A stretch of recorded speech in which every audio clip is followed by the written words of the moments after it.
We're going to go ahead and use the photo that we just cropped in Photopea, and we're going to go ahead and add a grid to it to make it easier and faster for us to draw.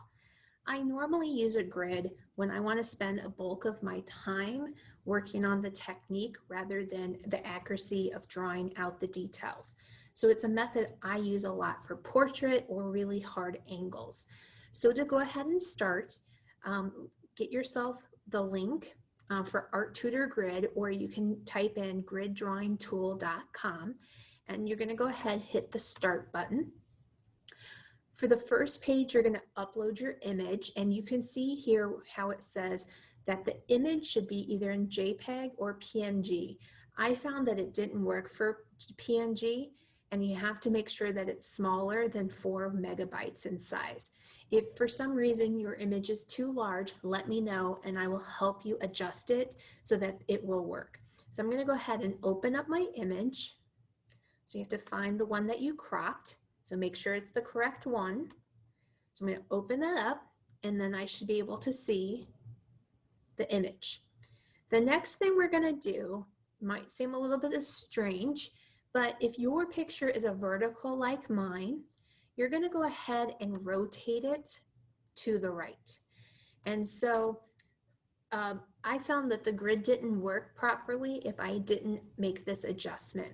So if yours is in the landscape mode already, just go ahead and leave it this way.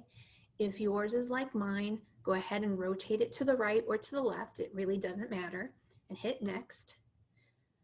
For the crop function, we're not going to mess with that because we already did that. We don't want to change our proportions.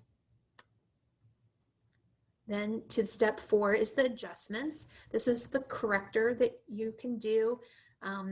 So this Art Tutor does other things as well. So you can adjust brightness, contrast, color saturation. We don't need to do that. We did that as well. And then that's going to take us to the part where it's the grid. So if you remember, our image is 10 inches wide at this point. So what I'm going to go ahead and do is select 10 here, and then you can change the color of this if you want to. It's entirely up to you. If you like a traditional one, you can make it white. I'm going to keep the red. But if you're printing this in black and white, you could change it to white.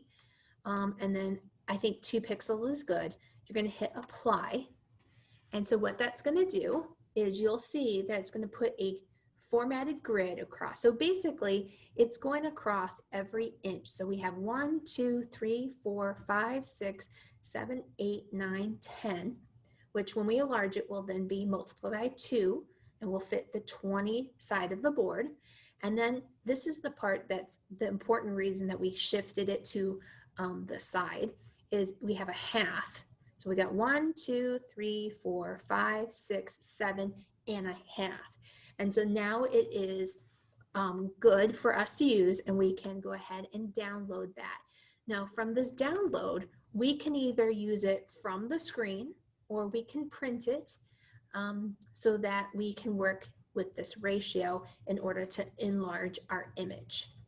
I'm going to go ahead and go back to Photopea and show you. If you have really small details, you could also make this 20 inches wide, and that would basically make your grid every half an inch on your printed photo. Now, this is a lot of lines that you would have to draw, and this only works when your details are super, super small. So I wouldn't do that, but that's another option. You could either go with large details, you want a larger grid, small details, you want a small grid. Right? But it has to be either 10 or 20 for this to work. Now you're ready to go ahead and start drawing the grid on the good paper. So you're going to watch another demonstration for that.